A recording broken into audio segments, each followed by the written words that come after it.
Hello, my beautiful listeners. You are tuned into Technology Blows, the only weekly podcast that dares to ask, what if technology is bad, actually? I'm your host, aspiring podcaster Dan Slimman, and joining me today as my honored guest is my friend, software engineer and entrepreneur, and a person I admire tremendously for his curiosity and his forthrightness. It's Steve Locke. Yeah, thank you. I'm glad to be here. Thanks for inviting me. I'm glad you're here, Steve. Thanks so much for being on the show. We're going to have the time of our lives. This morning I had to drive 2 towns over with a bag of dog shit in my car to deliver it to my vet for dog shit testing, which is required for my dog's daycare situation. So I started my day as a dog shit Uber driver. How's your day going, Steve? Not as delicious. Just having coffee. Yeah, just kind of getting my day going, but definitely didn't drive around feces. Well, But thanks for ruining my coffee. You know what I mean? Yeah, it wasn't anything like coffee. So I was just before we started recording, I just saw an article. I think I'm a little behind here. It's kind of like a couple months old article, but it's new to me that Mark Zuckerberg on the Meta earnings call back in early August, I think, he said, quote, "I think in the future, if you don't have glasses that have AI or some way to interact with AI, I think you're probably going to be at a very significant cognitive disadvantage compared with other people." Are you Yeah. wearing AI glasses, Steve? I see you wearing glasses. Do those have No. AI on them? I mean, depends on the definition of AI. I think glasses are kind of AI, but yeah, I mean, they're definitely augmentation, right? But that's Yeah, a that's really true. crazy thing. I think that's just dripping in his privilege, right? Like to gaze down from the wall of the data center on the masses that aren't wearing their AI glasses. Isn't Yeah, it sure. incredible? Sure, yeah. But I mean, last glasses I had were those Google like glasses, and they were terrible. They like don't last more than 4 minutes, and like you could take a picture. So maybe it's come much further, but no, I'm not into the Again, smart augmentation right at this thing. yeah. Me neither. I'm colorblind, and I tried those glasses that are supposed to make you not colorblind, and I hated them. They just How they would you just make know? some. Well, I'm not totally clear. I didn't research those for this episode, but it's Sorry, yeah. they sort of I think they just sort of make certain colors that are hard to distinguish for a colorblind person. They make them a slightly different frequency. They look kind of glittery or shiny to when I wear the glasses. Anyway, they suck.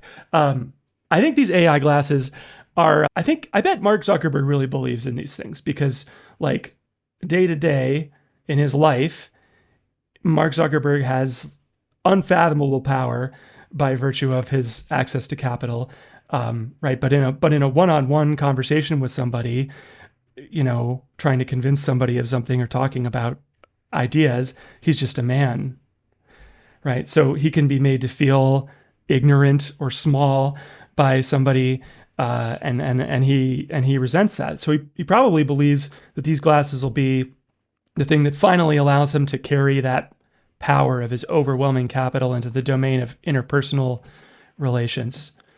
Absolutely. There's a But bit of a Frankenstein there, right? Like the yes, like I mean Frankenstein, if you read it a certain way, it's like a man and his wife who he refuses to have a baby with his wife and instead goes and makes this like monster. Like, right? Like so like he because Zuckerberg is so inept at social situations, he needs to make these like Frankenstein technical like apparatus in order to sit at a table. Like, come on, man. All right. I'll just Sorry. weld this computer to my Like forehead and it's people will think I'm normal. I'm gonna bring along an AI to make this even more alienating and God, okay. Anyway, what a dweeb. Anyway, Steve, do you know what we're talking about today? you mentioned something about headphones. Yes, we're going to talk about wireless headphones, the only headphones without wires. How do wireless headphones make you feel, Steve? In general, they should be resisted and are bad. They waste a lot of my time. I kind of dislike them, but yeah. But I'm in a lot of Well, meetings, so yeah. You and I are going to have a lot to talk about then today. We're going to talk about where wireless headphones came from, how they work, and why they're such utter pieces of shit. And I want to say right off the bat to anybody who might be wondering, who's listening, what I mean by they're pieces of shit is like maybe you like wireless headphones, listener, and if so, fantastic. I'm happy for you. You know, they solve a problem. I'll talk about how they create other problems, as all technology does. But what I hope to show in this episode is that the contemporary implementation of wireless headphones has cost us a lot as a society, and I think more than it was worth. So, you ready, Steve? Yeah, absolutely. Let's go. Here we go. Off to history. So, headphones are one of those technologies that has ushered in a whole new type of human experience, the experience of listening to music alone. And in the modern world, we take that experience for granted. Like if you go on the subway, probably 90 to 100% of the other passengers are going to have headphones in or their earbuds in, right? And many workers like me who sit at a desk all day wear headphones all day. The idea, can you imagine like taking an airplane flight and forgetting to bring headphones? So you just have to listen to like the people around you. Makes me want to puke. Savage. So, yeah, just awful. I mean, it's like you'll come out a different person. So, and yet that used to be the norm, right? But when you listen to music through headphones, you're listening to music alone. And even when you're in a room full of other people or a subway car full of strangers, you're alone in a way. It's as if your music and the absence of ambient sound sort of cuts off your psyche from those around you. And it creates this, I think it creates this sort of cinematic distance between you and the world that you're moving through. You know, everyone's there together, but everyone's in their own world. And that feels natural. Like it feels totally natural to us, but this experience didn't enter the human range of experiences until very recently, historically speaking. So like in antiquity, you know, if you were a rich person in history, like you were the Roman emperor or Roman governor of Gaul, let's say, you probably had slaves that you could have play music for you. If you were like, I'd like some music in my chambers, you could have your slaves come in and play some music for you. But even then, you weren't really listening to music alone. The musicians are there playing it for you. And that was basically the situation until a little over a century ago. And if you wanted to hear music, you had to get somebody to play it for you. And then in Europe, as the middle class started to develop, it started to become more and more common to have musical instruments in your home. So like if you were lucky enough to have a piano and you lived with somebody who knew how to play a piano, then you could have music in your house without being like mega wealthy. But that wasn't really still the solitary listening experience that we know today. That didn't emerge until the mass production of the phonograph in the early 1900s, and then the advent of radio broadcasting in the 20s.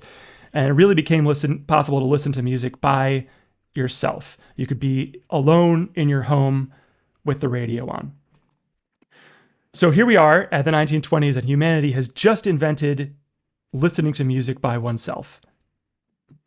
And still, this was a fundamentally different experience than the modern alienated cinematic phenomenon of the subway car, right? Because the music is still tethered to a physical space. You can listen to your phonograph or your radio at home, or maybe you have an office that's a swanky office that has one, but you can't like bring music around with you. Which is not to say that there weren't like portable phonographs and portable radios. These portable devices were invented pretty shockingly soon after their stationary devices, but you like couldn't fit them in a briefcase or a purse, and they had totally impractical power requirements. You needed like a fucking car battery to run these things. You actually needed two batteries. You needed a low voltage battery to power the filaments in the tubes, and then a high voltage battery to put a potential on the anode. So you're walking around. This is like, have you seen my record player? It's like a whole horse and carriage, like basically. That's portable. Yeah, Yeah. this is like way more cumbersome than even like carrying a boombox around on your shoulders. I've carried much gear. Let's put it that way. Yeah. You're like buzzing. But at least you can listen to your waltzes or whatever people listened to in the 1920s. It's very what was that movie where he wants to put the opera house in the Amazon, and they carry the opera house over the mountain, and he uses the indigenous people to do this. Talking about portable music, I need opera. And put it in the Amazon forest, the whole building, right? Okay, yeah. So that'd be the extreme. Fitzcarraldo. Fitzcarraldo, yes. Yeah, yeah, No yeah. big deal. Bring in my opera. Yeah, it's like that. uh, yeah, man. Even if you did have one of these like portable music players, it came out, was still coming out of speakers, right? It didn't have, there were no headphones. You could bring your music around with me, but it was still tethered to a place. And for these people, how could it be otherwise, right? Music is sound. Sound fills a room. Nobody's listening to music through headphones because headphones don't exist.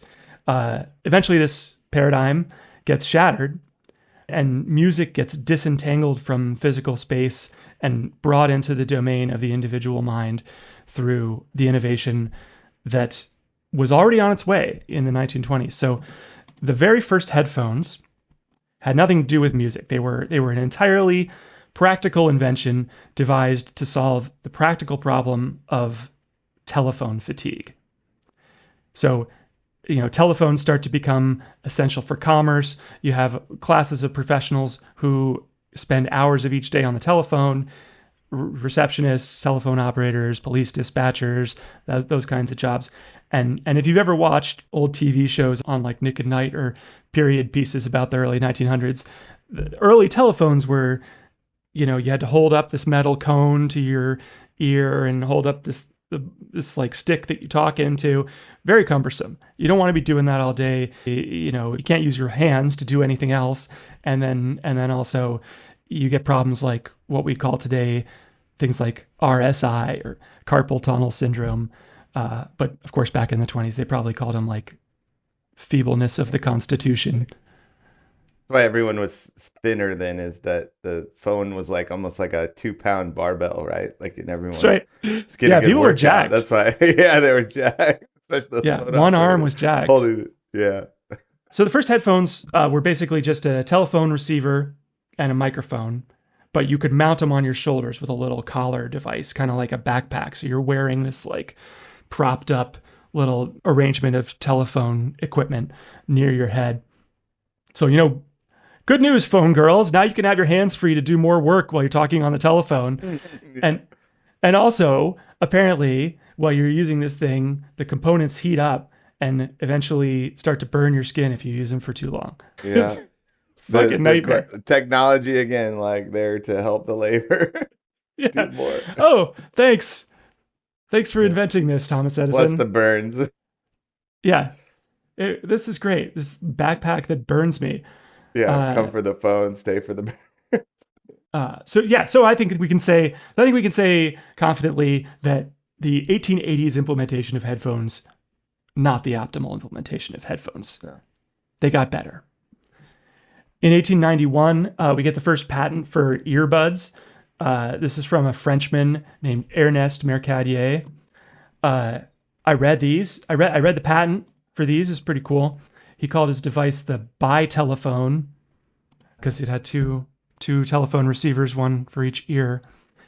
And it's got two little tiny speakers mounted on like a spring-loaded yoke that holds them in your ears, sort of like imagine a stethoscope that can play music, right? If music comes out of a stethoscope, then somebody's going to the ER. But this was kind of like that. It just holds the headphones in your ears, and it's the first listening device to have a soft cylindrical pad that houses the speaker and goes in the ear canal. And this was called in the patent the nipple, which makes sense to me. I mean, what are earbuds, Steve, if not the electronic teat from which we suck the mother's milk of music into the hungry mouths of our ears? Yeah, ear nipple. Mm-hmm. Mm-hmm. Something to think about. Anyway. Oh, I have full images. Trust me. This is. Yeah. Thanks for that one too.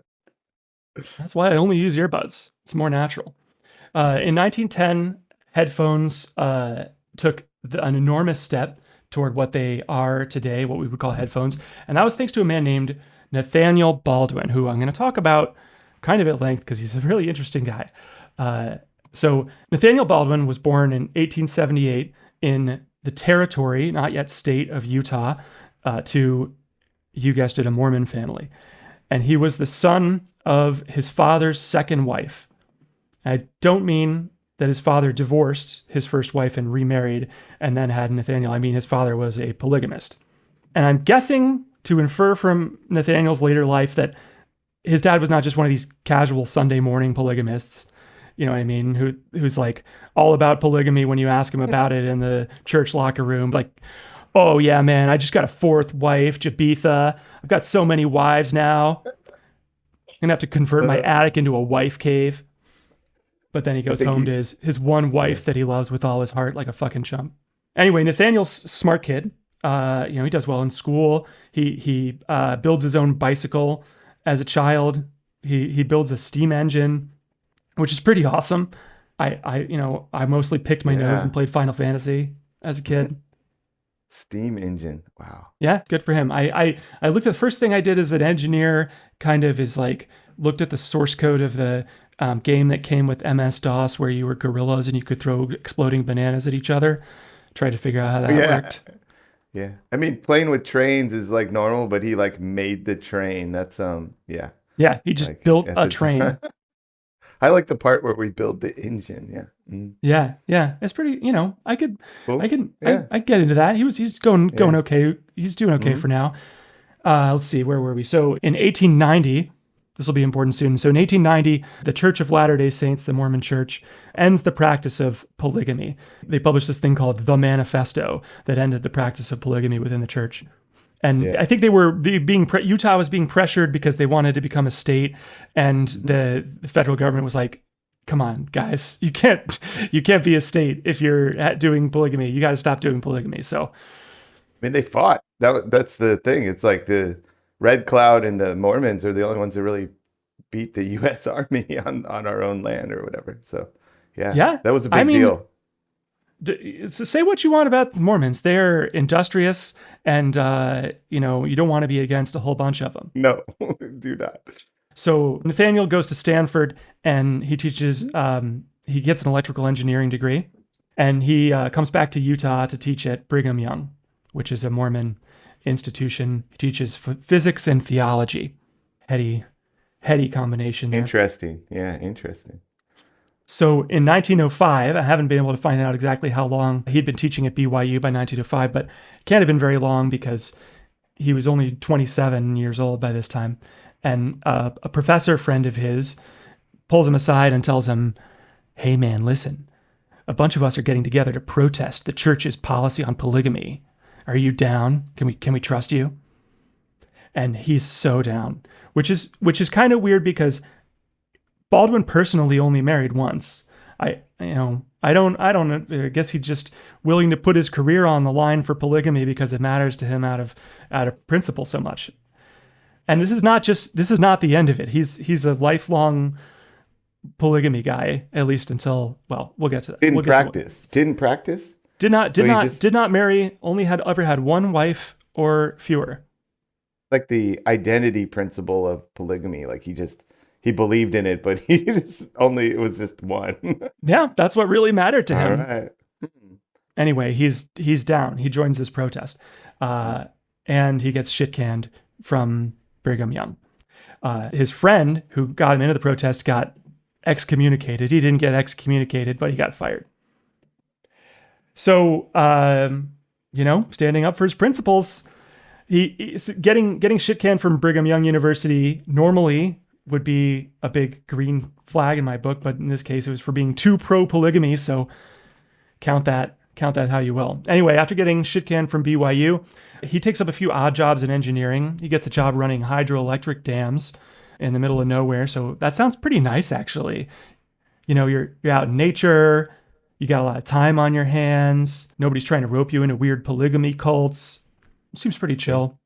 This is like almost, I mean, you're in the same region. There's this whole thread of the Mormons building Vegas.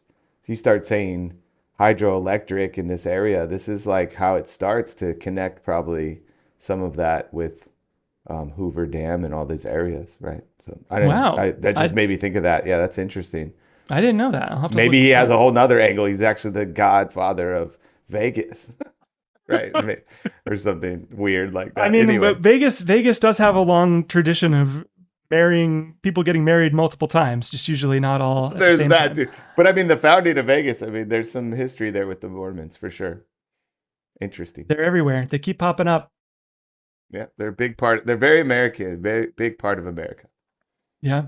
And they're apparently a big part of headphones. Which I did not know. Yeah, this is cool. Yeah, so he builds an so Nathaniel Baldwin builds an amplifier. And I think what interested him in this is he regularly goes to the local Mormon tabernacle and he has trouble hearing the sermons. So he builds an amplifier. And the articles I read are unclear on whether he's just like lugging a huge turn of the century bespoke amplifier to the tabernacle with him, or does he like leave it there and it's their device, or I'm not so Yeah, certain because on that. this would But be before vacuum tube. What year is this? this is sometime between 1905 and 1910. Because this is Yeah. way after Morse and the transatlantic cable and all this stuff, where they really needed that. I forgot who it was that did the amplification for the cable, but that's really where, if you start looking into the history of this, that's where it kicks off. It's much more tied to that, first signal across the transatlantic cable, and then you start getting amplification, adding a third wire to the signal and amplifying all that stuff. So this is definitely around that time. It gets from 19 like what 15 to 45. You have a huge explosion of this stuff. Yeah. He's been exposed to these ideas, right? Because was a Yeah, they're professor. all everything. Every He magazine, got a yeah. degree at Stanford, and then he was a professor of Oh physics. yeah, And yeah. Electrical engineer. so he didn't invent the amplifier, but he was like, "Oh, I could build an amplifier for you." And the pastor of the church, I guess, was like, "Sure, whatever, man." But probably eventually the other parishioners, I don't know if they're called parishioners in the Mormon church or like co-Mormons, Passengers. I don't know. passengers maybe. They get sick of listening to this crackling noise box. They're trying to hear the word of God. So Baldwin invents a device that lets him listen to his own personal amplified feed without distracting the other Mormons. And by 1910, he has a working prototype of the first device we would look at today and say, those are headphones. He founds the Baldwin Radio Company in 1914 in East Mill Creek, Utah, and he hires a bunch of other polygamy advocates to work there. Wow. He's really committed. Most of the management at the Baldwin Radio Company, as well as 10 to 20% of all the employees, were from the pro-polygamy community. And here's something pretty cool. The electrical power for his factory was provided by a hydroelectric generator that Baldwin Yeah, built himself out of bicycle wheels and piano wire.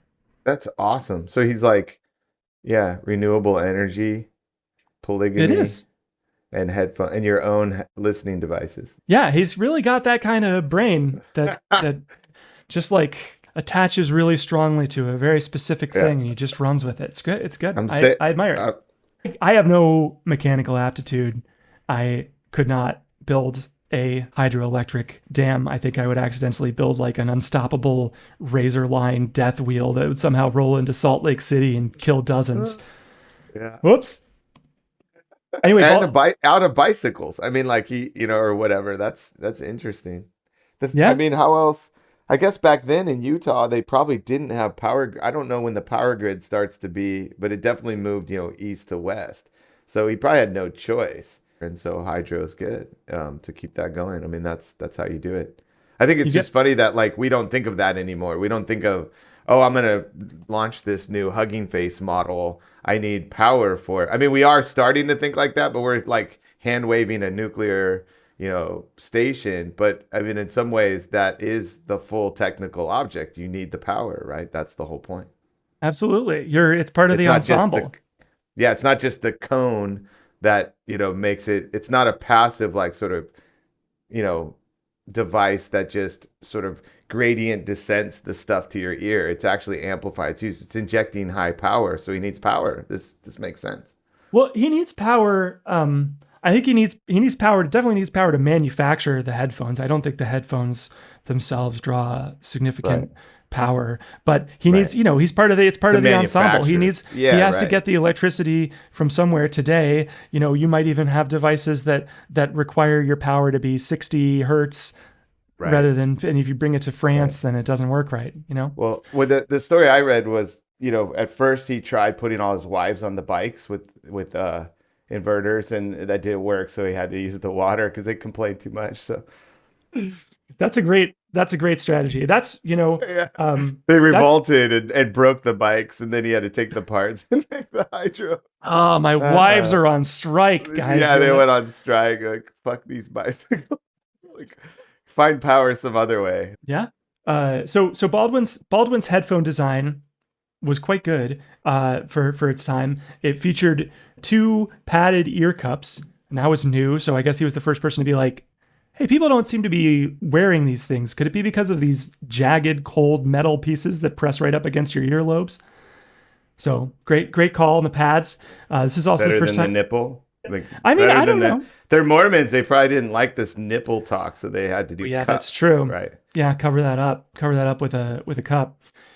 This is also the first time we get the two bands that go over the head, connecting the left and right ear cups. And so, padded ear cups, band that goes over the head, headphones. I read that the range of frequencies for which these were tuned was 1,000 to 1,100 cycles per second, which I guess is like right in the middle of the range of human speech frequencies, but above the fundamental. You don't get the fundamental frequencies of speech, like the note that you would hum, but you can catch enough of the harmonics that your brain sort of puts together what you're hearing into speech. Your brain can Interesting. fill in that noise, that gap in the signal. That's like a whole nother. Besides, if you're sort of focusing on the sort of matter objects, the thing, but there's sort of an information based story here too, which is the channel and the signal. The church, when he was in there, I can't hear. What's the point of going to church if you can't hear anything, kind of thing. Some people be like, I can't hear. I never could hear what they were saying. I don't go there for that. But this idea that somehow this band, if it's 1K to 1100, yeah, that's a really small band. So you're talking about, this is small band. This is interesting that at the time he was able to even get that. And I think that the history of the channel widening is interesting. Yeah, And then so he was able to hear something semantically, even with 100 whatever band, right? Is that that's right. basically? Yeah, That's yeah. right. Interesting.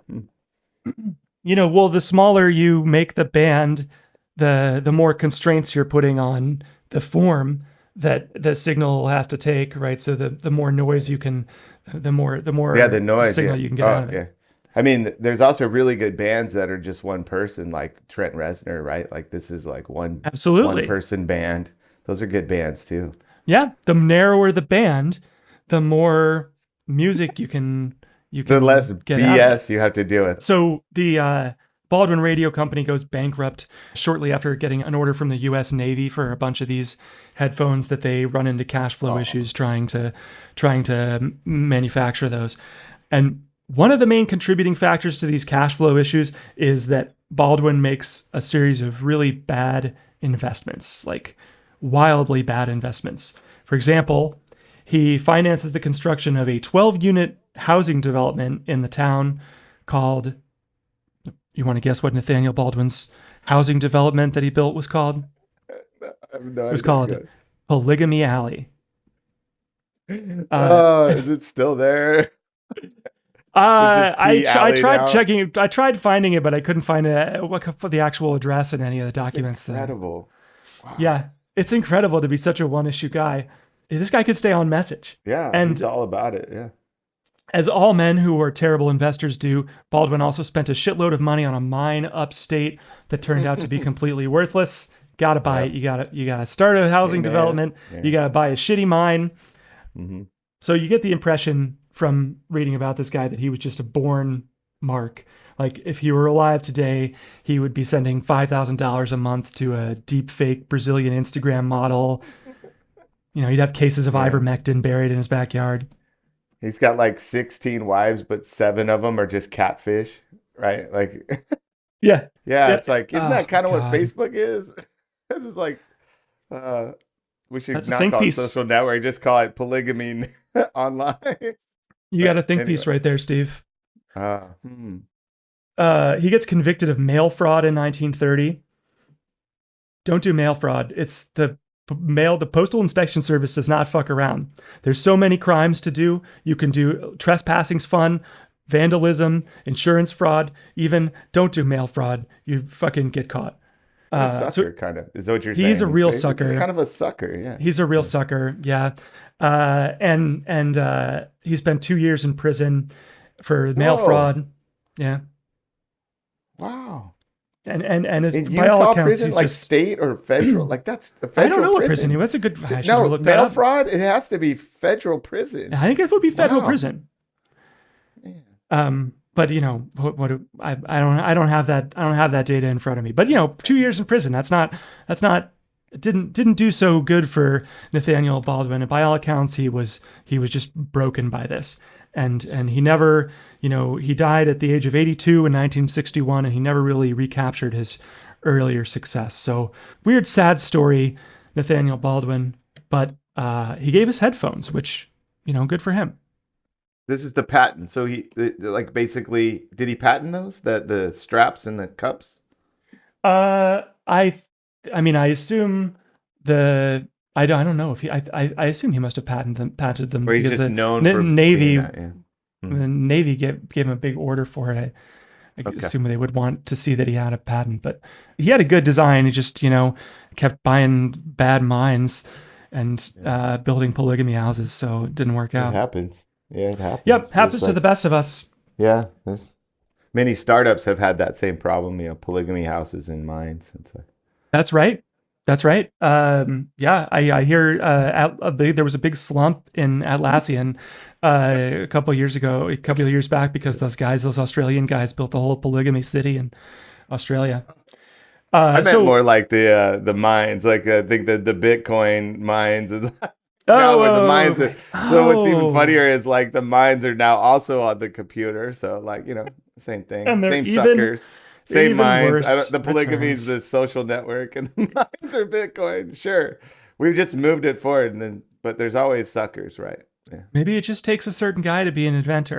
There's inventors who are not that kind of guy. I don't want to say that about all inventors. he was Um, open. Let's put it this he way: he was. might have just been open to crazy ideas, which it kind of takes, right?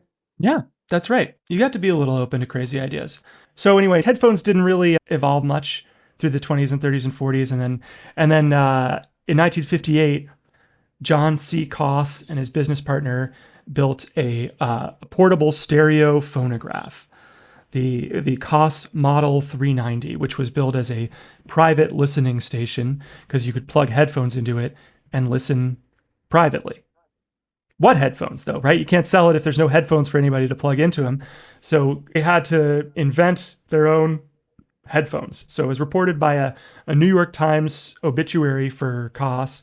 They rigged up cardboard cups that contained 3-inch speakers and chamois pads from a flight helmet, and then they attached them to a headband made of a bent clothes hanger covered with a rubber shower hose, which fucking rules. Yeah, that's basically buying Monster headphones and right now, right? Like That's right. That's right. That's things right. Except they change. put them together Only, themselves instead of having them do yeah, it in Indonesia. yeah, and we pay a lot more now. Yes. So Koss, I found an undated interview with him on the Koss Corporation's website. He said when he first listened to this music through this new device, oh man, it was just bouncing in my ears. It was a great sound. Now the whole thing was there. Anybody listened to it, it was like the first time you drove in a car, the first time you did anything. It was that much of a difference. And I absolutely believe that it was as revelatory as this sounds. I mean, he was the first person basically to hear stereo music through headphones. It must have sounded incredible. Yeah, I mean it's like mind altering, right? Yeah, it's like inside. It's It's inside your yeah. mind. I like that he described the experience too. Like I like that they Yeah, have that. Like that's interesting. yeah, it So must have been amazing. is it the headphones or is it the experience, right? This is interesting. Like I think this is again sort of, if I could add my unique perspective, the sort of matter ontology of this conversation where you're looking at the objects, right? Whereas the first thing he says is he doesn't describe, you said it was an object that had the speakers and the things, but what he describes, what he thought was important was his experience, which is much more of a process ontology. He's describing, man, this is amazing, not, and so sometimes we focus on the objects, but I think also we should focus a little bit also on the like he did too. You see this in a lot of these invent. It's what it does. It's not the thing. It's the thing that gets you to the thing. To quote Joe McMillan from. Yes, that's right. They're this. It's the same, right? It's only one thing. It's the headphone. It's a wire and an electromagnet and a diaphragm and whatever. And Right. and that is both the object and it's the way that the use to which we put it and the experiences we get out of it. Do you think Baldwin had that experience too? He just didn't really. We don't really have the record. You think he was kind of addicted to his headphones? Like, do you know what I mean? Do you One of think those that's what he guys. was chasing? Well, I just mean he was chasing the same thing because he had the experience, not because of of course he wants to manufacture it and all that stuff. But honestly, I'm sure he had some kind of experience even earlier. So it probably was even more almost like an effective experience to Yeah. have headphones. So he probably had a similar experience. It just didn't take off, right? Uh, yeah, I don't know what his personal relationship to the headphones was, but music is different. Like you could hear people over speakers, right? You could hear people over electronic, and you're not really expecting the person's voice doesn't like fill up your Right, just voice. Yeah. consciousness in the same way that music does, right? But he could have been that guy like with like Mark Zuckerberg with his AI glasses where he's just like I this gives me an advantage over everybody else because I can get access to facts constantly and just to have more facts than everybody else. I don't know. Alienating. Yeah, it is alienating. So headphones became wildly popular through the 1960s and 70s as production costs for audio equipment steadily fell and demand grew throughout the thriving American middle class. But the practice of listening to music through a portable device really got into the public consciousness in the mid to late 1980s. And this cultural shift was thanks mainly to the iconic Sony Walkman, which came to the market in 1981. Before the Walkman, music was spatially tethered. You could hear music at home or in a shop or from a succession of windows or whatever as you're walking down the street. You could lug sound equipment around with you if you had a tape player or something built into your car, but it was always limited in spatial extent. You had to stay near the player. With the rise of the Walkman, that was no longer the case. You could have music with you wherever you went, audible only to you. This wasn't just an incremental improvement in convenience. This blew people's minds. Now you could be playing music at any time, setting the emotional and narrative context for your waking life. Yeah. And just have it with you. That's amazing. That is like that is a big shift. This starts the whole I mean, and also like whenever you say Walkman, I just imagine an 80s. You imagine like Venice Beach, people running with their Walkmans on, and it's just like, inspire like the whole workouts and aerobics and just but like you can be your Rollerblading, own little rollerblading with music. Yeah. Before the Walkman, if you wanted to, you could rollerblade and go past music, but you're going so fast because you're on rollerblades, you only get to hear a little bit of Yeah. the music. It's a different experience, and something else became right when you do this. Like something about it is the kind of original VR, right? Like you said, you said it's cinematic, I think, or something like Yeah, this is being able to add your own, the soundtrack to what you're doing. absolutely. And wait till you hear that you're gonna love this next part because it's about the thing you were just talking about. So this technical the way the object works versus that. Because one thing I find really interesting about the Walkman is that it was a wildly successful innovation that created a fundamentally new kind of human experience, but it was really a step backward technologically. So in his 1984 article, The Walkman Effect, philosopher Shuhei Hosokawa puts it like this. The change seems to be a kind of devolution because the Walkman is a cassette recorder minus the recording function in the speaker. It is technologically a simpler object, right? The Like Walkman, that. so the Walkman isn't revolutionary because it introduces some new, never before seen technical innovation. It's revolutionary because of the use to which it's meant to be put.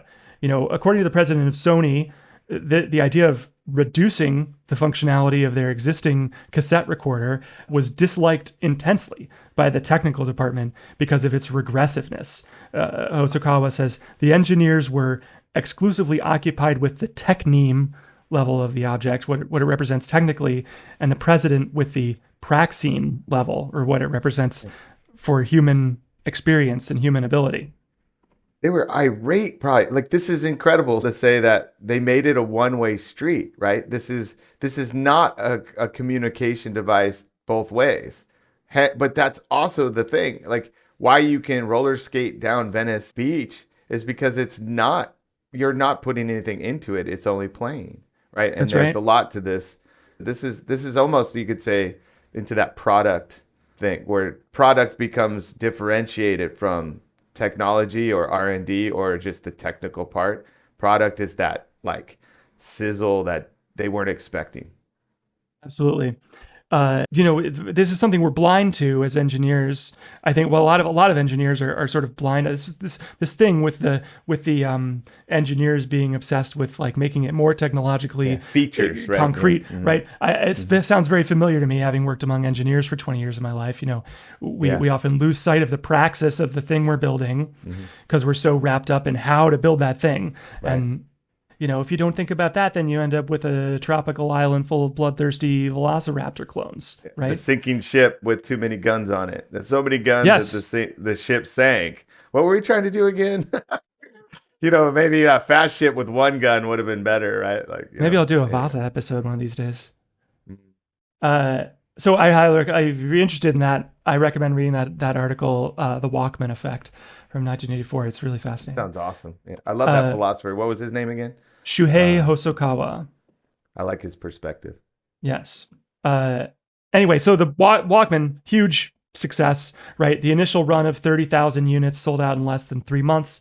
Within 7 months, they'd sold 140,000. By the end of October 1982, just over 3 years after the product was first launched, Sony had sold 5.5 million Walkmans worldwide. And the upshot of this, for our purposes, is that by the time the 90s roll around, the portable listening experience was deeply embedded in the culture of American cities, modern cities in general.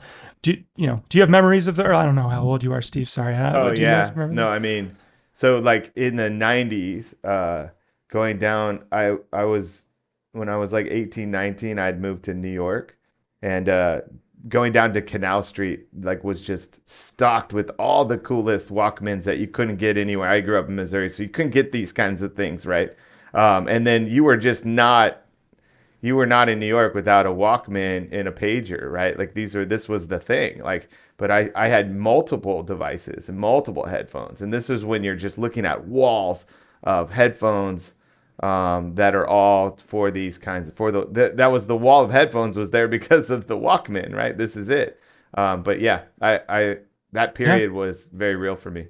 It really changed what the city is, what it feels like to be in a city. Dude, nothing beats playing Street Fighter with like Metallica on in your headphones in the Mott Street arcade, which is what I would do. I wouldn't want, these are busy play, and also it was a protection a bit. This is New York in the 90s. I just put the headphones on and would be out in the middle of the night playing in the arcade, which also doesn't exist really like that. But you're making that experience that we got now on your own, sort of in an analog way. It's incredible. It really does change. It's a vibe. It's for sure. It's a vibe. Headphones used to be a vibe. Now, as consumer audio technology flourished in the market, all these new devices needed a way to transfer sound with high fidelity from one device to another. They needed a structural and electronic standard something that they could mass produce easily and that could carry sound with near zero degradation. It had to be a standard that used minimal power, minimal material, minimal geometric footprint in the device, so companies all over the world, regardless of their resources, could build against the same standard. And luckily for us, such a standard was already prevalent and had been invented in the 1800s. Now, this standard, I know I started a podcast to complain about technology, but I don't hate standards. This standard is perhaps humanity's second greatest invention, coming in right after music itself. Okay, maybe antibiotics. Music, antibiotics, and then do you know what I'm talking about, Steve? I have what I hope you're gonna say, but The aux cable. The 1/8-inch audio jack. I just I was love gonna these say things. cassette tape. Well, that was pretty The good cassette too. That was tape pretty in good my too. mind. Yeah, but anyway, yeah, the jack. But you No, can't this listen. is How are you important. going to listen to? How are you going to listen to your cassette tapes if you don't have an Because the 1/8-inch head. audio Yeah, jack? exactly. Yeah. Okay. So called the phone connector also, or more commonly you hear it called the 1/8-inch audio jack, or the aux cable. I just love these. I'm going to call it the 1/8-inch audio jack and not the more accurate 3.5 millimeter jack because, and not a lot of people know this, the metric system is just made up. The Europeans just made it up. It's not real. So we're going to call it the 1/8-inch audio jack. So the term phone connector refers to a family of connectors. You've got the 1/4 inch, which was invented first, and then at some point, at not quite clear to me when, they invented the smaller version, which is the 1/8-inch audio connector, which, if you ask me, is as close to a perfect technology as humankind has managed to create. It's a bit over 1/2 inch long. It has an indentation near the tip, so it can be held in place with a simple clip. A given 1/8-inch audio connector has one of a few different conductor configurations. So like if you look at one, you see like some number of little black rings that wrap around all the way around the cylindrical part of the plug. And those are insulating dividers between the cable's contacts. So each conductor, each continuous extent of metal is attached to its own wire that goes into the cable and runs along the length of the cable, insulated from the other wires, obviously, or because otherwise there'd be a short circuit. And you may ask, and I'm sure you've been asking yourself, is Dan really going to keep talking about the 1/8-inch audio cable? And I'm almost done. You know, you're probably wondering if you're in hell, and yes, you're in hell. We're all in hell, and hell is where we talk about technology with me. So clearly, part of why I'm blathering on about this played out technology from the literal 1800s is because the 1/8-inch audio jack is a technology I love. You know, I don't want to just talk about technologies I hate on this show. Technology can be beautiful and it can uplift us as the 1/8-inch audio jack does. Very soon, we're going to be talking about a technology that I hate. So I just wanted to remind myself and everybody listening that technologies can be good. We have proof that technologies can be good. Yeah. Now that you've directed my gaze to the 1/8-inch plug, I agree. It is beautiful. It is. I mean, as a musician, my life has been more the 1/4-inch plug, honestly. It's the symbol. I have many friends that have this tattooed on them. The plug-in, the Gibson into the Marshall plug-in is just so iconic, this plug. But I haven't heard someone celebrate the little guy, right? Like that's kind of nice. But it is such a, if you think of that period, there was the switch, right? Like I mean, honestly, when you're in school, that tape player that isn't the Walkman that you detest, that has the public school headphones and that flat thing with the tray, and it had the 1/4-inch plugs. Man, just the name Sony and those 1/8-inch plugs, when they're gold. I mean, that's also a vibe, right? This is the thing, right? This is amazing. Yeah, it was like a sign of quality, or like we desired that, right? To have that small plug to be able to plug in. It made everything else like look old, right? I remember people having headphones and it's like, oh, you got those. Like it was a status thing to have these nice headphones and the little jack. So, but technologically, you're right. It is like, to figure that out. What I also really like is that it's round. Now, we could go probably hours and days on plugs and the design of plugs, but round is what's up. Round is what's up. It's like you just put it, just jam it right in there. It's round. Yeah, and it can spin. I mean, it can turn. It doesn't matter. Turn it. That's it okay. has no. It only has, like, they've reduced even the direction, right? It only has in and out. Like, the only notch in it, like you said, is also the two pins that sort of it snaps into, and that I bet they spent days getting that, like, just right, the actual tension of the thing to make it have the right click. You know what I mean? I bet they figured all this out. This is interesting. I never thought about this. And cool. You could write that down and you could publish that, and then anybody else who wanted to build it very simply can just, I need to have a clip that looks like this, that has this amount of force on it. Great. I have an 1/8 inch audio jack now. Yeah. It's an incredible little thing. It's beautiful. And as you can surely tell, I think wires are part of what makes wired headphones good. Now, I do own wireless headphones. I own these little fuckers right here. I'm going to hold up for Steve's benefit a pair of JBL Live Free 2 wireless earbuds, which I purchased in November of 2024. I didn't do a lot of research before buying these. I just sort of went on Google and looked for the one that seemed to be the best kind to get. What do I look like? Some kind of technology expert? These things, these particular ones that I'm holding don't work anymore because the other day I get home, I have these in my pocket. I forget that I have them because I don't usually have them. I take my keys out of my pocket. I take my wallet out of my pocket. I take my phone out of my pocket. I toss my shorts in the hamper. And yes, at this point in the story, I'm naked, but please focus, Steve. Thanks for that.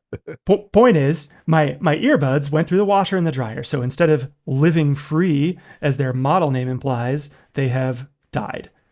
And this disaster would not have happened if they had a wire. None of my wired headphones have ever gone through the washer because they have a big old wire attached to them, and I would almost never put them in my pocket because they got a wire on them. Prior to this, my last pair of wireless headphones died because the battery wouldn't charge anymore. Again, if they hadn't been wireless, they would need to have a battery. The pair I had before that just stopped playing sound. I'll never find out why. But, I bet it was the fucking digitals. And wireless headphones, even when they're not dead, I don't know if this is your experience, Steve, but in my experience, something goes wrong with my wireless headphones maybe 25% of the time, maybe 50% of the time. It's not uncommon for there to be a problem that means I'm just not listening to music today. It's usually a small thing though. So like it'll start playing and the volume will be wrong, and I'll start listening to an audiobook and the guy comes on and says, "This is audible." And I'm like, "No shit, man, Jesus."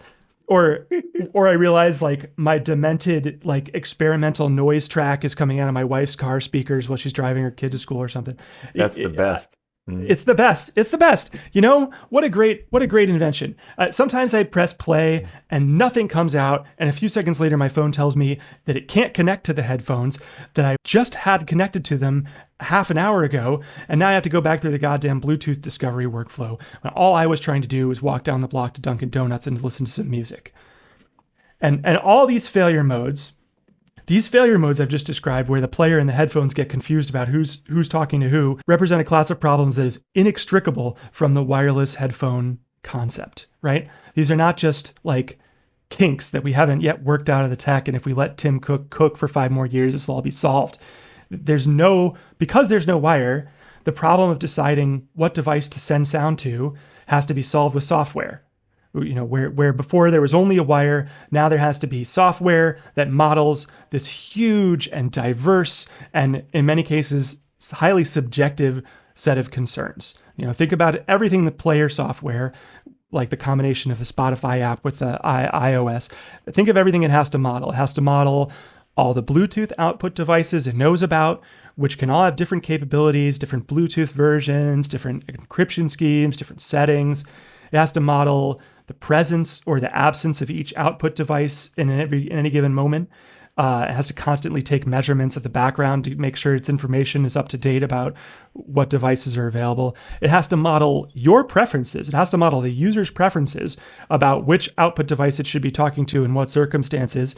And that includes circumstances you have never encountered and may never encounter.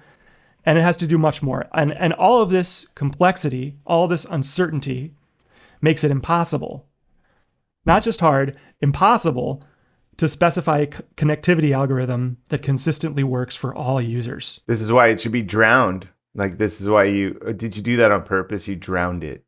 I maybe drowned subconsciously, yeah. Little baby earbuds, and you drown them. Yeah. Yeah, sometimes I wake up in a cold sweat and I realize I've sleepwalked all around the house, destroying all the earbuds I don't like.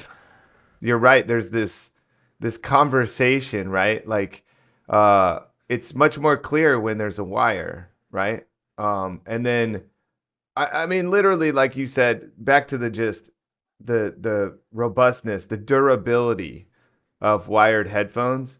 I mean, these things are impossible to kill. Like, you go in a music studio and you're like, these are disgusting. What, like, but like they still work, right? Like, these are. I've been, I just talked to a friend. He had the very Koss style. They made audio gear for a long time.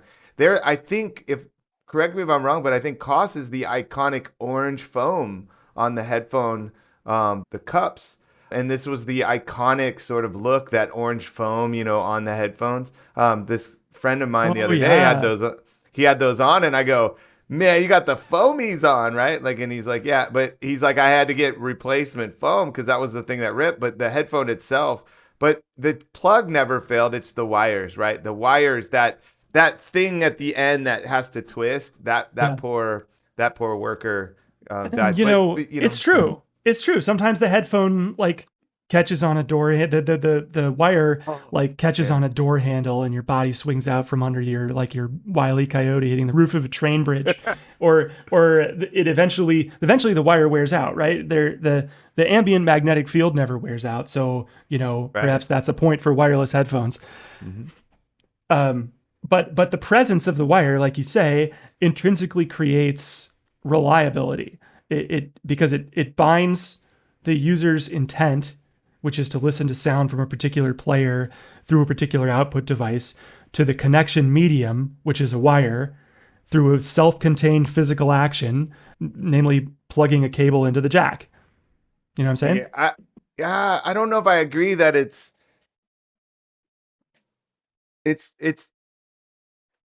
again, it's not like less complex, more complex. It's not even better or worse. It's that in some ways it's more certain, like you said, or it's clear. We can see it. Okay. And so like this idea, like sometimes we just like something we can see, oh, this connects to this, whatever. The thing about these emergent systems like that, like the wire and the plug and the thing, is they are more robust, right? Like just straight out. And then what you're talking about is this, the utility and the convenience, like the wire, is it a problem, or did we want to invent it to do something, invent a problem so that we could do something else, right? Like this, and then what's the trade-offs? So honestly, you're just talking about the wire is great. There's trade-offs to the wire, but there's also trade-offs to not the wire. And when you were just talking, man, I because we both work in tech as engineers, this vibe's almost like, this was all hard. So then we made Docker.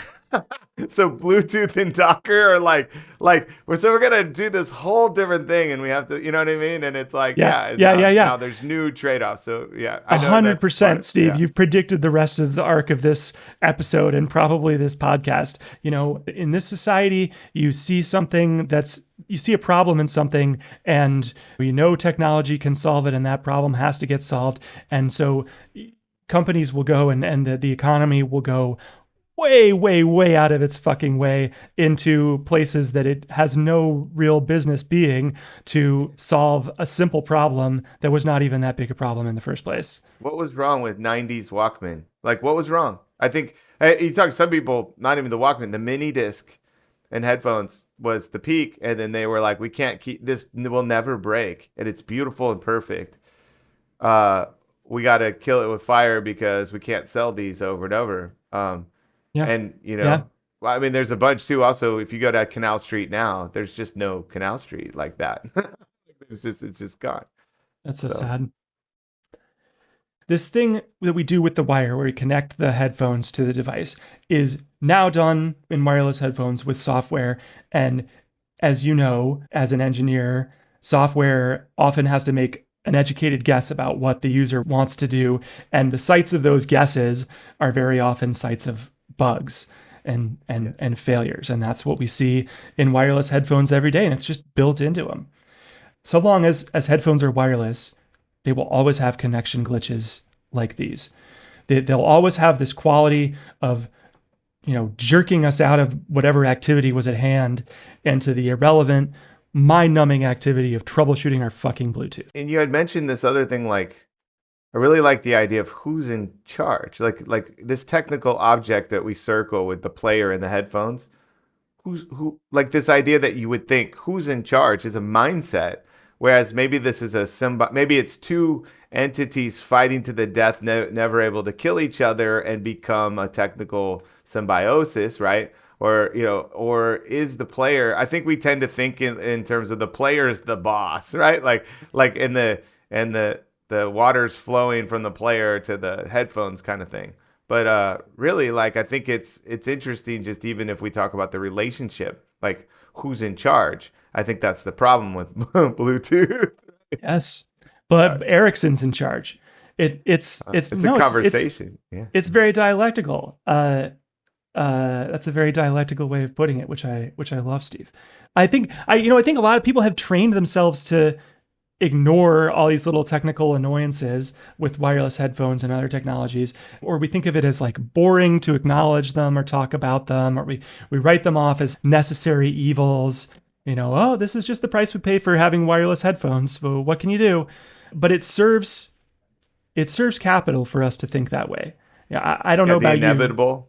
you. Yes, it's just inevitable, right? Inevitability arguments. Oh, just it's inevitable that you're all going to lose your jobs and have AI, and that Bluetooth is here because the conversation about wires has been solved. We progress past wires. Yeah.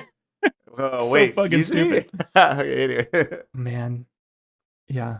I'm not satisfied with this arrangement where tech companies just decide what to make and what not to make, and we just take what they give us. But that's what we got. And anyway, that's where we're going to leave it for part one. The wireless headphone hasn't been invented yet, but the nutrients are in the soil, so to speak. We got headphones themselves, which have evolved from Ghostbusters proton pack looking rigs that burned your skin to an almost perfect gadget, lightweight, reliable, and trivially compatible with any consumer device. And we've got the Walkman, which has permeated our culture with the idea that music can and should be with you everywhere you go.